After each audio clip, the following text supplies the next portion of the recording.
سيدي رسول الله محمد ابن عبد الله الصادق الأمين وعلى آله وصحبه أجمعين والحمد لله رب العالمين.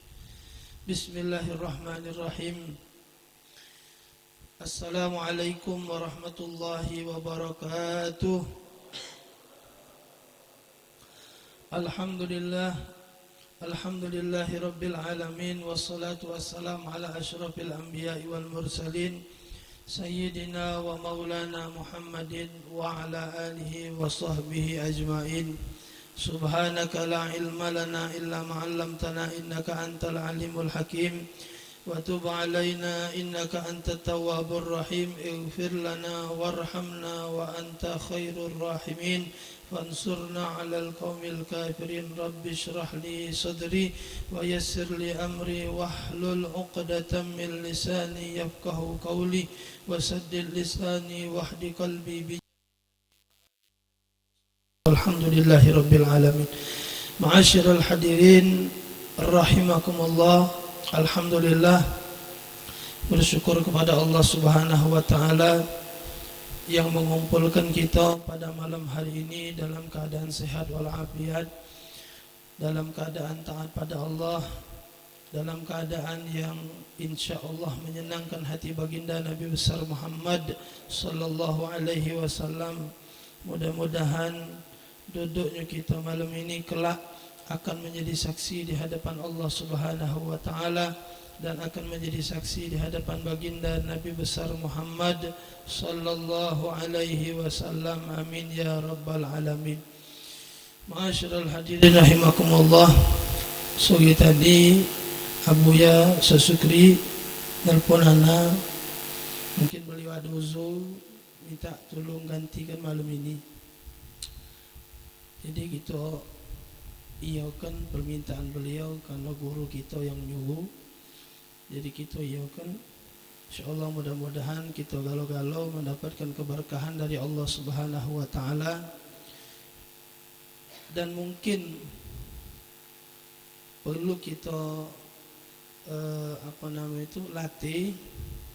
Mungkin ada di antara kita mungkin merasa bukan getinya. Itu kan?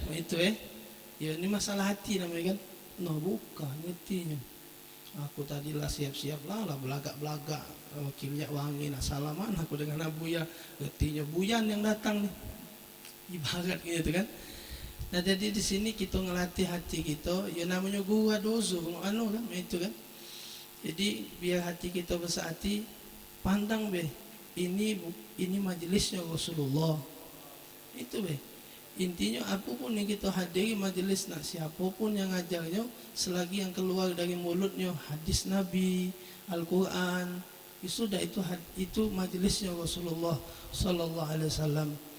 Maka itu ana pernah ada dengar sejarahnya ngapo Habib Munzir itu ngajak nama majelis Rasulullah, itulah salah satunya.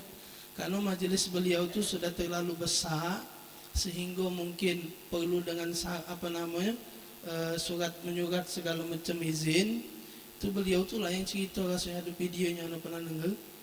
Ditanya jadi apa dia nama majelis? Namanya apa dia je? Mana ada nama? Majelis tu je Habibnya. Ya namanya Habib, ya majelis Rasulullah je Habib. Majelis Rasulullah ini je Habib. Dia Habib Munzir. Nah itulah keluar jadi namanya majelis Rasulullah. Tiap nama dulu. Majelis Rasulullah tu dah ada nama. Beliau ngajar itu nama majelis itu kan.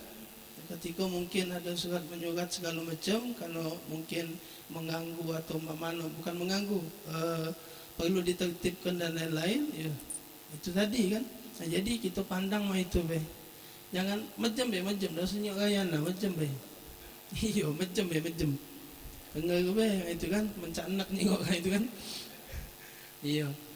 Jadi hadirin yang insyaallah kita galau-galau dimuliakan Allah Subhanahu wa taala, Ngapa bisa kita katakan dimuliakan oleh Allah? Karena kita dipilih oleh Allah Ta'ala untuk tetap istiqomah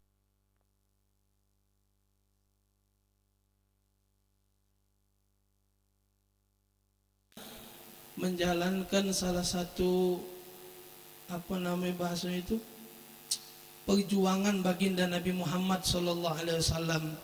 Jadi salah satu bentuk balas budi kita dengan Nabi itu hadir majlis taklim. Salah satu balas budi kita dengan baginda Nabi Muhammad sallallahu alaihi wasallam untuk hadirnya kita majlis taklim, ini salah satu cara kita balas budi dengan Nabi. Karena Nabi dulu berjuang mati-matian, setengah mati setengah hidup untuk mempertahankan syariat ini. Nah sekarang sudah sampai dengan kita harus bayar balas budi kita dengan Nabi Muhammad sallallahu alaihi wasallam. Salah satunya menghargai perjuangan beliau itu dengan kita menuntut ilmu yang sudah diwariskan oleh baginda Nabi Muhammad sallallahu alaihi wasallam. Ini warisan Nabi. Man kita ni kalau dengar warisan tu perasaan kita ni duit tulah. Ya itu dulu yang terjadi dengan Abu Hurairah radhiyallahu taala anhu. Beliau ngomong di pasar, wahai ahlu suq, wahai penduduk pasar, kamu ni tak tahu apa di masjid Nabi lagi bagi warisan warisan dari Nabi Muhammad SAW. Benar apa je dia? Nah iya je dia, bagi warisan lagi. Kamu ni lolo di pasar uang lagi bagi warisan. Bayangan tu duit tu lah. Apa datang ke masjid tengok, nah ada yang lagi majelis, ada yang lagi baca Quran, ada yang lagi semayang. Mana bagi warisnya ini? Pai mudi ke Abu Hurairah ini?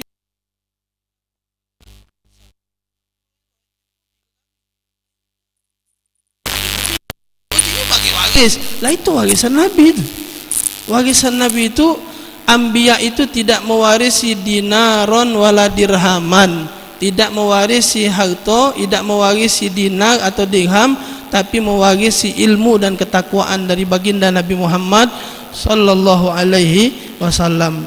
Nah kita ni lagi ngambil warisan, lagi ngambil warisan. Jangan berebut warisan dari baginda Nabi Muhammad sallallahu alaihi wasallam. Apa yang kita dapat dari majelis taklim, pelajaran apapun itu, amal ke semampu kita amalkan. Karena kalau kita sudah ngamalkan itu terus menerus, contoh misal sunnah Nabi yang kita tahu, amalkan. Karena bukan sekedar mendapatkan pahala dari Allah, mengamalkan sunnah Nabi itu, kalau kita istiqomah rutin, sunnah di situ macam-macam galo-galo. Kaki ada dalam hadis itu kalimatnya itu ini, man adali waliyan faqad azantuhu bil harbi. Dalam hadis qudsi Nabi sampaikan itu dalam hadis qudsi, ini kalamullah.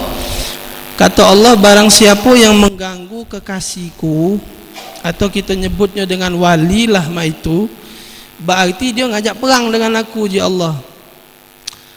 Siapa wali itu? Wa ma yataqarrabu ilayya bi syai'in ahabba ilayya mimma aftaratuhu alaih wa ma yazalu abdi yataqarrabu ilayya bin nawafil hatta uhibbah. Jadi di situ Allah Ta'ala menyampaikan, hambaku yang aku berikan kecintaan kepadanya, yang dia jadi kekasihku atau disebut dengan wali Allah, itu adalah seorang hamba yang yataqarrabu ilayya bisyai'in ahabba ilayya, dengan sesuatu yang aku cintai. Dia ni mendekat dengan aku dengan sesuatu yang aku cintai. Mimma aftaratuhu alaih, selain dari yang fardu-fardu. Yang wajib-wajib tu tak usah dihitung lagi, itulah jelas nian, itu naji Allah. Tapi dia ni melakukan sesuatu yang aku cintai.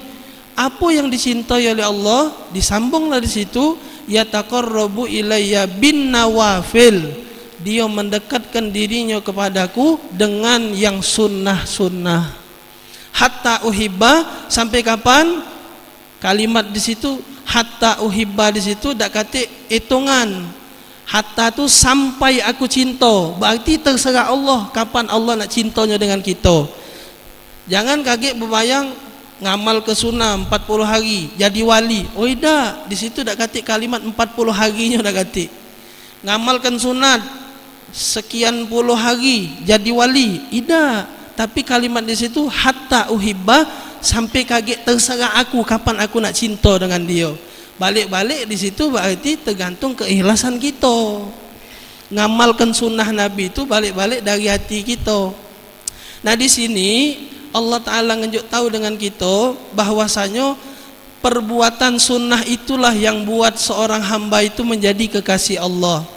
Jangan pula kaget berbayang, oh ya sudah berarti ngawi ke sunnah be gitu. Yang wajib berarti semayang tahajud, dosa semayang subuh berarti itu kan. Semayang tahajud digawe gini, semayang subuh siangan. Nah itu salah.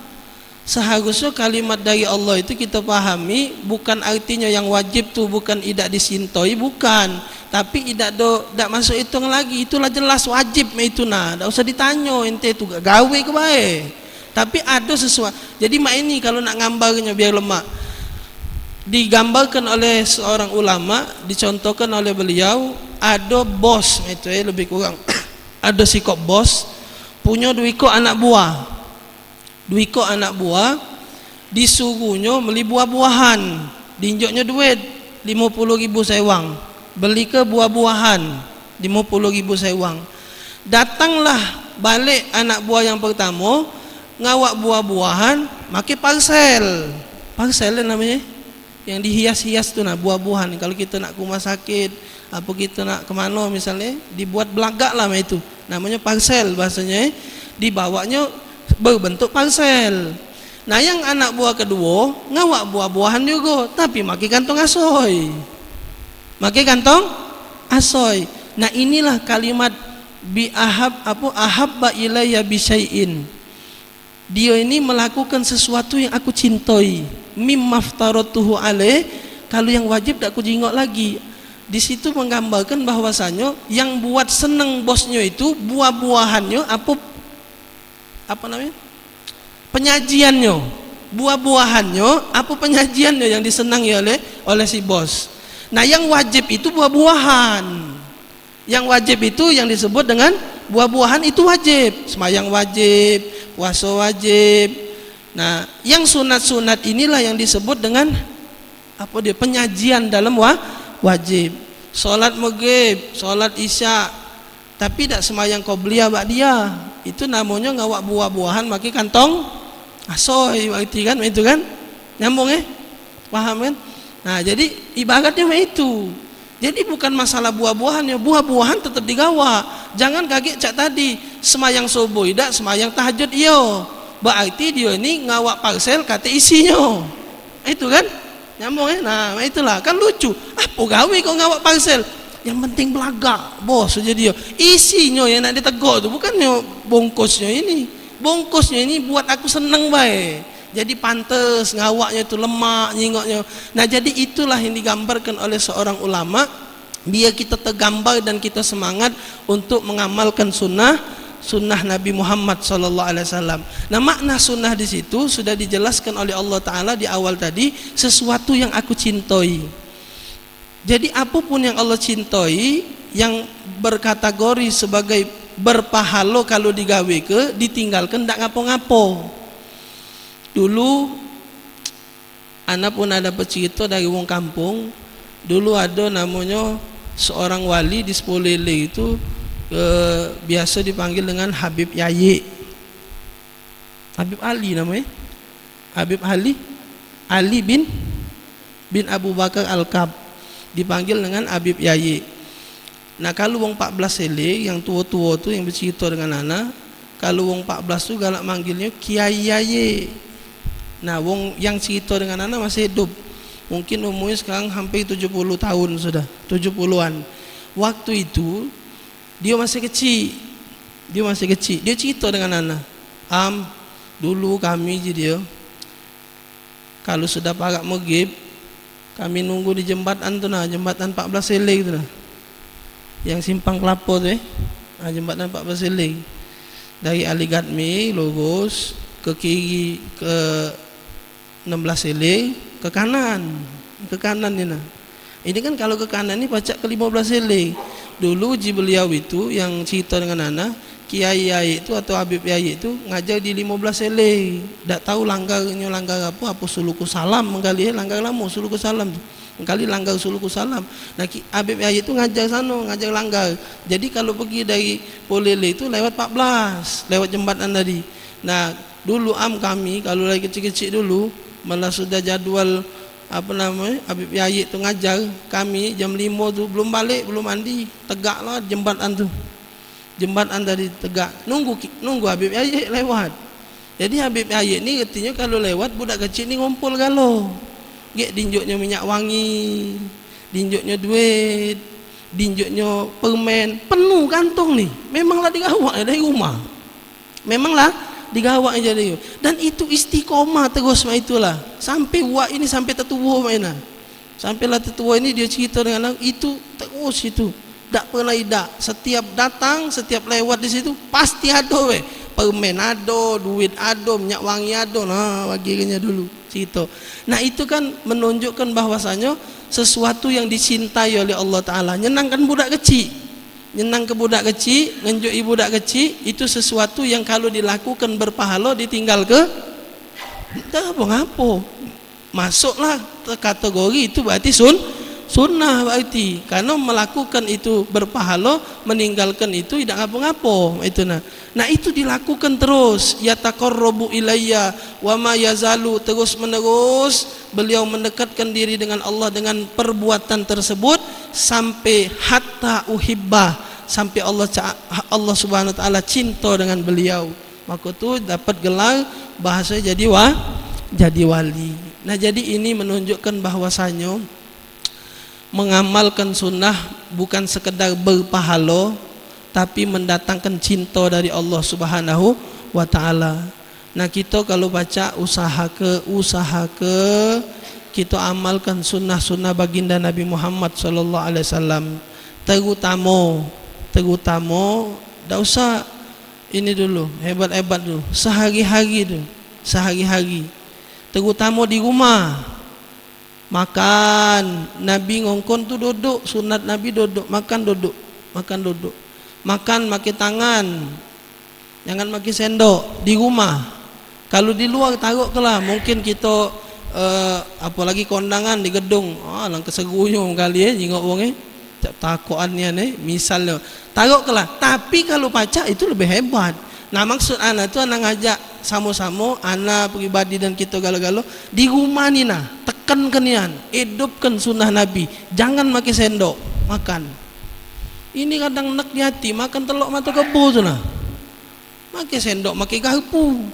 Makan telok mata kebo, ya wah gembat baik. No, ini dah lebih hebat lagi nak pakai apa dia?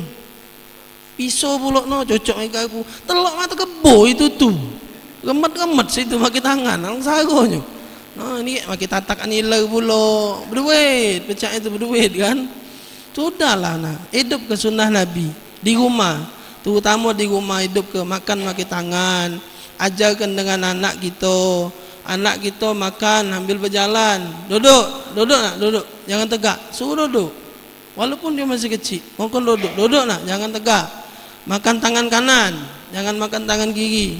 Diajarkan, hidupkan sunnah Nabi. Nah, ini di akhir zaman ini kita ini sudah dibuat jauh tadi dengan sunnah-sunnah Nabi Muhammad sallallahu alaihi wasallam. Kita tidak usah jauh-jauh lah. Kita sekarang ini sudah macam-macam cara mereka ini untuk menjauhkan kita dari sunnah atau kebiasaan hidupnya baginda Nabi Muhammad SAW. Kencing duduk di mall-mall sudah kencing tegak, main nyari sago, nyari kencing duduk.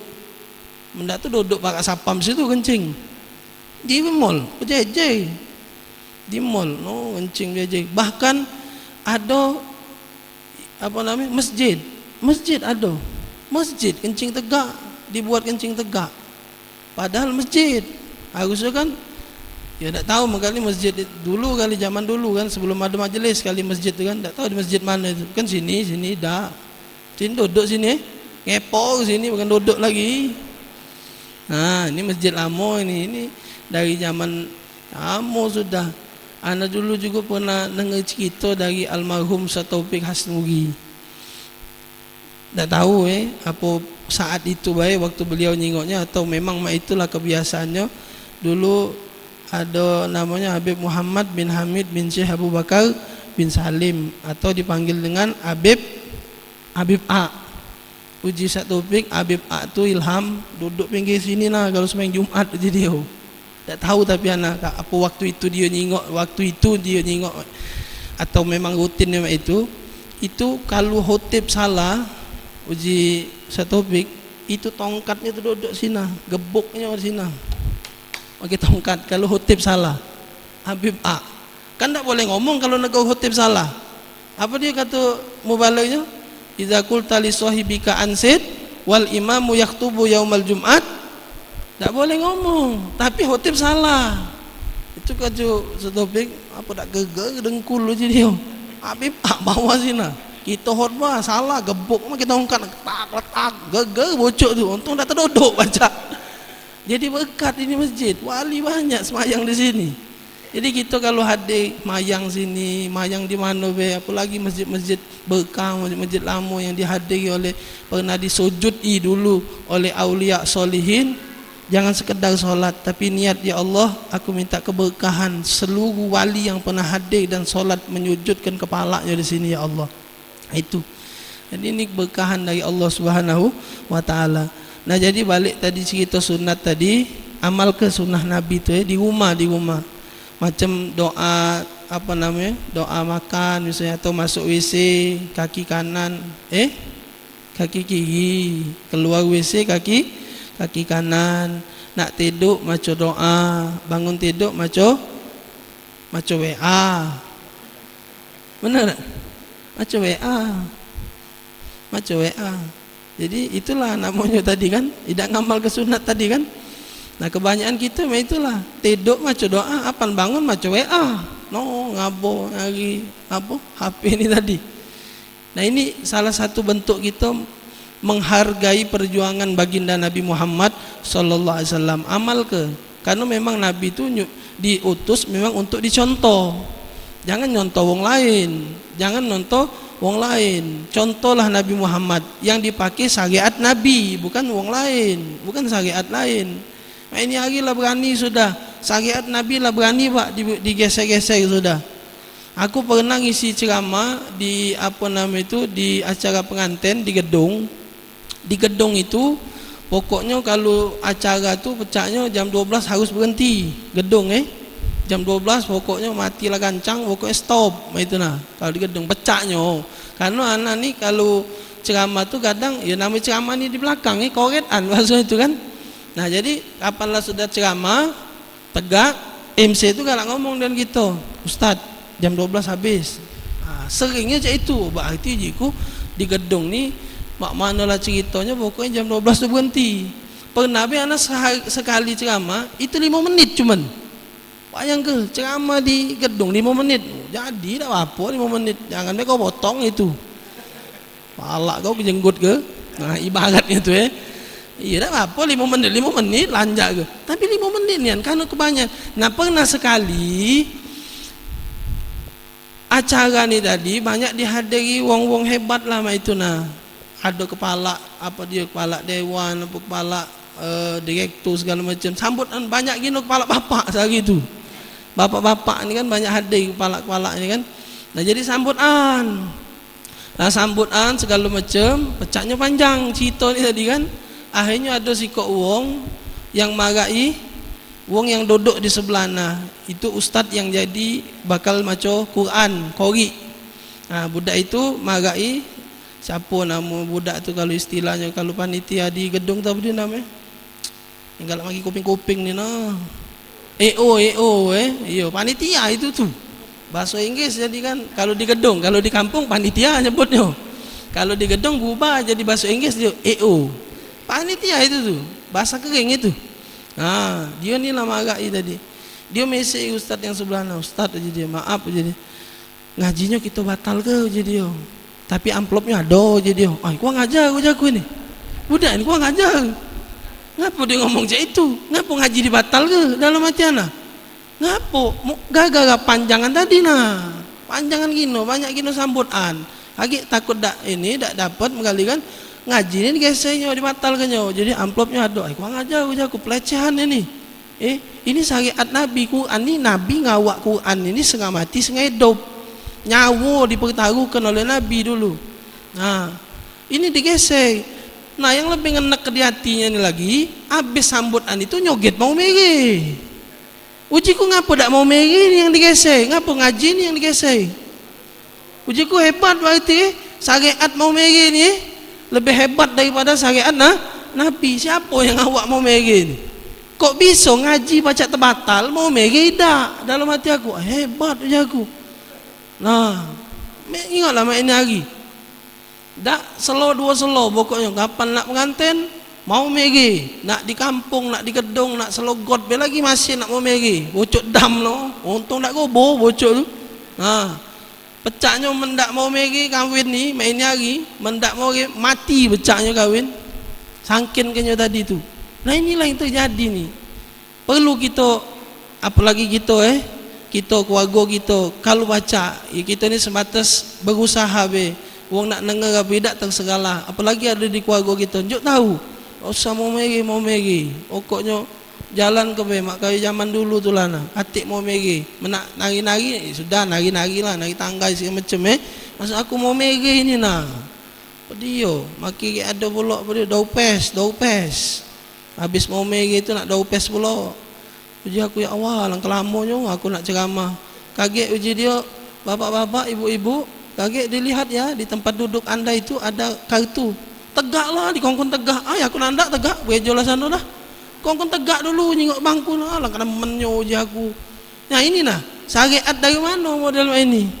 Nah digawak-gawak. Ini kalau dibiar kalau kita tidak antisipasi dari diri kita masing-masing, dari keluarga kita, ini bakal lamu-kelamuan jadi satu adat yang kalau ditinggalkan pecah tidak lemak kalau tidak pengantin kali. Kalau pengantin tak maki mau meri pecahnya dulu yang jadi problematika gitu tuh ogen. Mendak ogen pecahnya malu gitu nih kalau ngawin kena ogen dulu. Cuman alhamdulillah main lagi lah berkurang tak lagi dulu ogen galak kan. Dulu. Iya, dulu. Mang pen dulu masih gagah dulu masih ganteng dulu kan. Ini lagi tak lagi. Nah dulu zaman dulu singgonyo di mana-mana menak kawin ogen tu lah selo dua selo. Nah alhamdulillah main lagi lah berkurang. Walaupun termasuklah di 14 sele di mana-mana. Nah walaupun ada tidak cak dulu. Aman dulu tu kan singgonyo sampai temegep masih depan salon tu singgo depan salon itu. Aman main hari dah pecahnya sekedar pelengkap jangan ado kadang masih ogen deh. Cuman yo hiburan biasa sekali dua kali itu cuman tidak cak dulu. Yo dulu. Mana ni kalau jual botol minsen juga dulu. Air kecil dulu kan. Habis ya tinggal 14 sele lama gitu nih kan.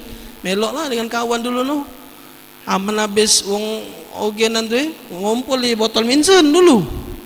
Botol Asoka dulu ngumpul melok kawan dulu tapi Bang Ben indah lagi itu kayak nyangku anak masih ngumpul lagi sekarang indah dulu melok kawan nama itulah sekarang lah sudah tak lagi yang model itu nama tu syariat ini pula ini nah selo nih mau megi ini nah mau megi ini lah pokok ini mana-mana nih. Nah jadi itulah kita sebagai keluarga, kalau ada keluarga kita ataulah anak kita nak pengantin kita ngatur. Ini budak-budak muda ni inilah kadang. Itu tadi.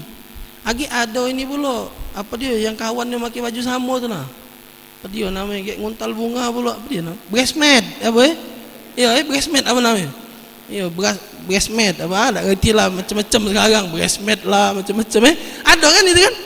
Nah, itu kakek jadi ini budak muda budak-budak zaman sekarang nak kawin nak cak itulah kalau tidak cak itu dikata ke kakek kawin ni dah asik cak wong dosun lagi cak wong zaman dulu.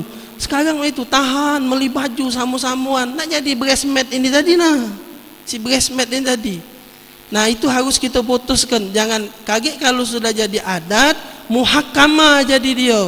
Kalau sudah jadi adat, ujung-ujungnya jadi hukum. Artinya dah acak digoyang lagi. Kalau tidak ngawikan hal itu, pecahnya kurang acaranya. Tengok orang zaman dulu no.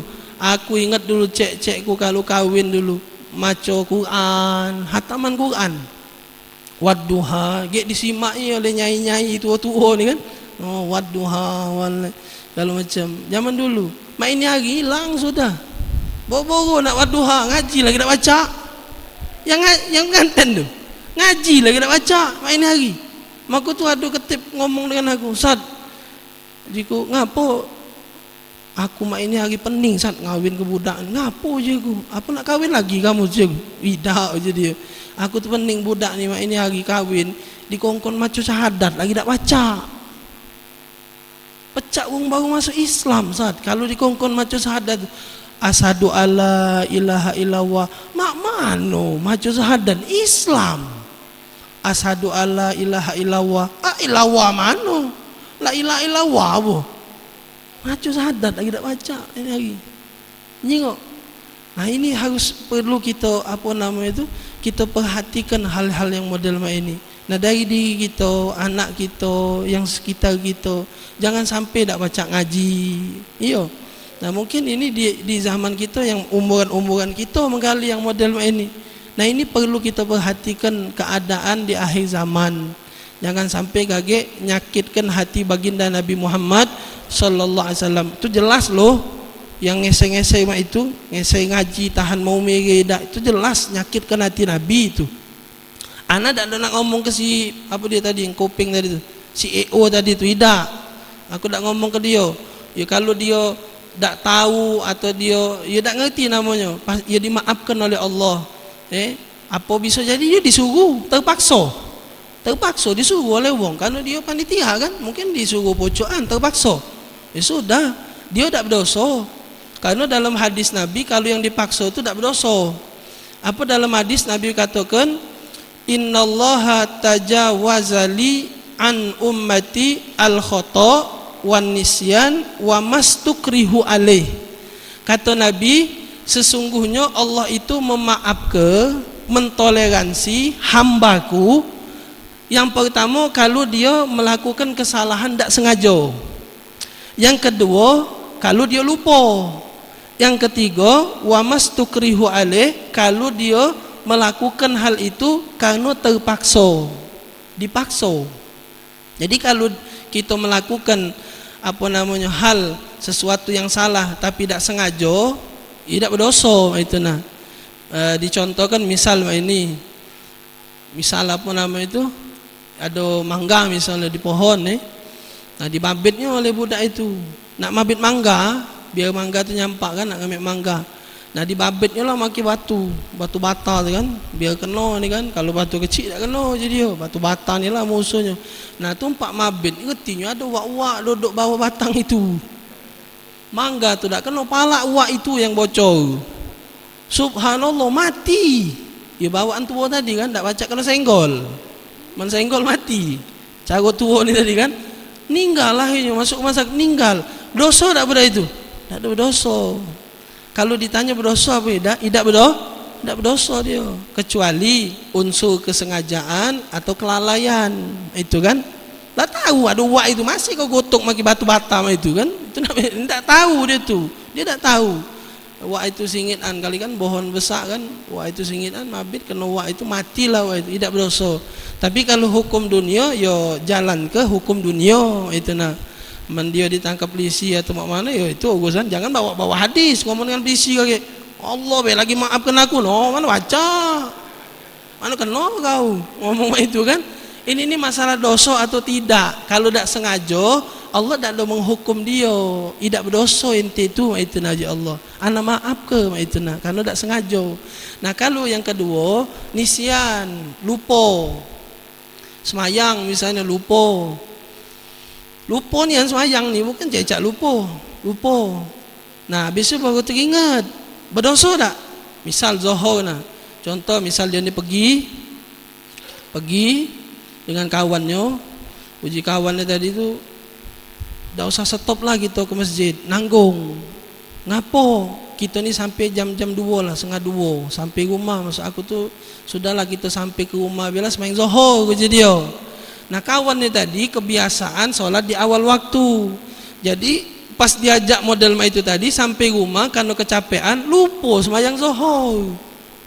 Lupa nian ini bukan ajak lupa bukan. Lupa nian.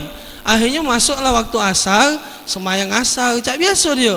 Nah kawan ni tadi iseng main nanya kan, teleponnya, kau main Zuhur tak tadi? Main Zuhur? Lah kan aku lah ngomong, kita balik sampai rumah main Zuhur, tidak ada mampir.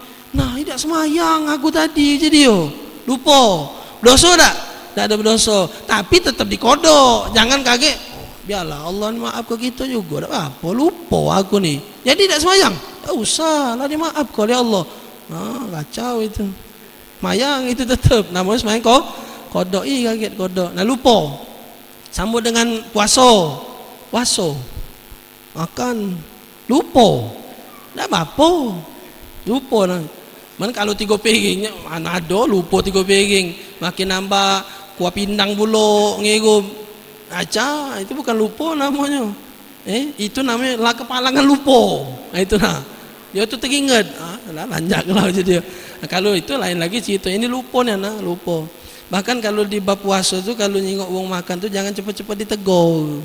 Itu tu rezeki dari Allah. Allah buat dia lupa tu sebenarnya itu anugerah dari Allah. Nah jangan cepat-cepat gitu-gitu tak galak kau bau. Laju. Oi kau lah, jangan oi. Biarkanlah dia molok nasi dulu tak apa. Lupa dah tu. Nah itu lupa. Nah kemudian wa mastukrihu alaih, yang ketiga aku maaf ke kata Allah kalau dia melakukan kesalahan dalam arti kata melakukan suatu perbuatan yang salah dalam keadaan terpaksa. Palak kau ku tembak kalau kau tak galak murtad, uji dia. Keluar dari Islam. Biqaulin au fi'lin, dengan perbuatan ataupun dengan ucapan. Dengan ucapan. Ngomong. Murtad, keluar dari Islam. Menidak tembak palak kau. Terpaksa. Atau bifi'lin, dengan perbuatan. Ina budak culai nah, sembah budak culai. Sembah tahu ya? budak culai ni sembah aja dia. Pecah walak kau tembak ni. Terpaksa. Dilakukannya perbuatan itu tapi dalam hati ingkar. Aku tak ada demen, aku tak ada menyembah dia, tidak ya Allah. Aku dalam keadaan terpaksa. Dia mengucapkan kalimat yang membuat dia keluar dari Islam dan dia melakukan perbuatan yang mengeluarkan dia dari Islam, tapi hatinya sebenarnya tidak galak.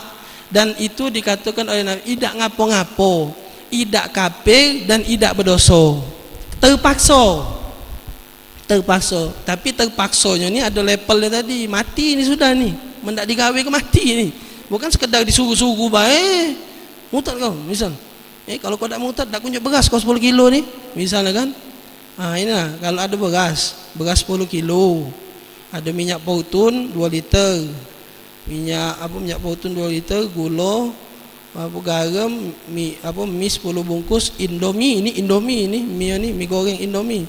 Nah kalau kau nak ambil ini murtad dulu. Itu dah acak itu. Mana boleh itu, tak kena di hadis ini, mana baca. Aku ni terpaksa ni. Dah acak. Terpaksa apa dia? Beras itu tu. Kecuali mati kau nak makan. Nah, kalau dia terpaksa, tidak berdosa.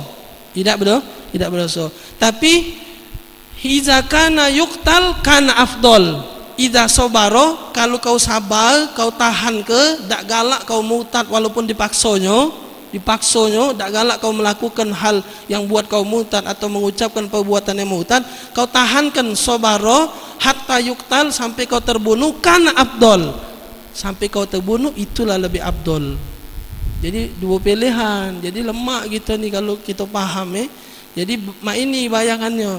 Kalau andai kata jangan langsung ambil nombor 2 tadi. Kita ni tengok dulu keadaan. Misal kita cak terpaksa cak tadi kan. Walaupun abdol sampai mati tadi kan abdol, tapi kan kita ni ini ketika kita dipaksa murtad kau, kita ni mikir anak baru lahir masih kecil, kesian tengok anak, bukan kesian tengok bini, bukan kesian tengok anaknya.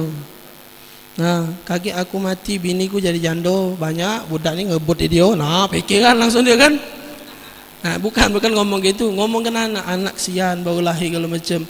Nah, jangan ngembek gegabah. Ada pendapat tadi kata Nabi, tidak apa-apa kalau kau terpaksa. Tidak apa-apa, kau ucapkan, yang penting kau selamat. Tapi kalau kita tak kata urusan lagi, misal umur lah tua, anak lah besar galo lah, punya rumah galo lah, kahwin galo, hidup lah sudah tua sudah. Jangan ngembek yang pertama. Omong ke dengan luang itu. Kau nak tembak 40 kali peluru kau cocok ke kepala, tak apa-apa. Oh, yang lawan bapak yang tua sudah. Cara tua ini, main-main cara tua ni lain. Sangat itu kan. Kau tembaklah kepala aku 40 kali, tak ngapa-ngapa, biarlah mati aku jadi. Karena afdol, itu lebih afdol. Itu kan dulu Sayyidina Bilal tu itu, Pak. Sayyidina Bilal tu mati hampir sudah. Mendak dibeli oleh Sayyidina Abu Bakar, mati, Pak, itu. Kan kisahnya sampai ditimpa pakai batu dadonya itu. Batu bukan batu koral itu, batu besar ini nih. Men batu koral mah geli-geli baik Bilal timpa. Batu besar. Apa yang keluar dari mulut? Ahadun ahad, tak ngaruh dia. Nak kau timpa lah, nak kau sampai mati aku tak ngaruh. Aku tetap beriman kepada Allah Subhanahu wa taala. Sampai datanglah Sayyidina Abu Bakar yang belinya. Kan Bilal tu apa bahasa tu? Budak hamba sahaya. Zaman Nabi dulu masih ada hamba sahaya. Nah, itu budak. Bilal tu hamba sahaya, budak. Nah, kalau zaman ini kan ada kata lagi hamba-hamba model itu kan. Hamba yo budak yo banyak budak 9 iling, budak Bumbaru, budak banyak, budak Kuto banyak budak. Tapi budak itu tak kata hamba saya kata lagi. Nah, itu sampai ke situ dia, sampai dibayar, dibeli oleh Sayyidina Abu Bakar Siddiq radhiyallahu taala anhu. Nah, jadi apa namanya itu perlu kita menyadari bahwasanya ilmu yang disampaikan oleh Nabi itu tidak kaku, luas. Jadi jangan kita kaku kage, biarlah mati dah, sian ya, ada anak, ada bini. Nah, itu kan, biarlah mati dah, tembaklah bala. Tidak apa-apa kita ngomong itu, karena ada pendapat yang model itu. Lain kalau kita kata urusan lagi sudah tak apa-apa mati. Nah, itu kan. Jadi kita harus bersikap dan memahami ilmu sesuai dengan apa yang disampaikan oleh baginda Nabi Muhammad sallallahu alaihi wasallam. Mungkin ini yang bisa saya sampaikan lah, sudah masuk waktu Isya. Mudah-mudahan perkumpulan kita ini diberkahi oleh Allah Subhanahu wa taala, diberikan oleh Allah taala istiqomah untuk menjadi hamba yang istiqomah dalam menjalankan perintah Allah, taat kepada Allah dan menjalankan perintah baginda Nabi Muhammad sallallahu alaihi wasallam. Amin ya rabbal alamin. Wal afu minkum. Wassalamualaikum warahmatullahi wabarakatuh. A'udzubillahi minasyaitonir rajim.